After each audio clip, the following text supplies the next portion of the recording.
Now, how do you put the audio from your iPad to the Capcut project? Let's talk about it. So if you're new on this channel, make sure you are subscribed and part of the Foxtecc community so you don't miss tutorials like this one.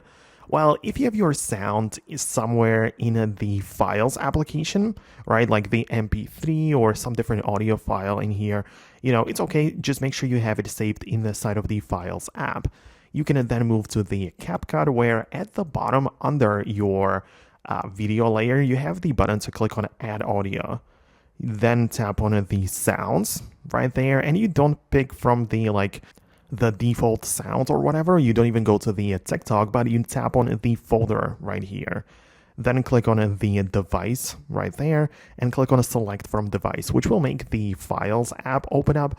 And there you have to just find it within your folders. So if you have it saved in your downloads or in the iCloud or local storage, you kind of need to know where it is so you can find it, select it, and tap on open in the top right corner, which will bring it to this CapCut page. And also, in order to then add it to your clip, tap on the blue plus button once again to make sure it actually appears in your project in the timeline as the audio layer, right? So you can then do whatever you need with it. You can adjust it, cut it, trim it, add effects, whatever, right? It just behaves like in regular audio files. So let me know if you managed to add it to your CapCut project. For more tutorials and videos like this one, just stay tuned by subscribing, hit the thumbs up if it worked for you, and I'll see you later in the next videos as well.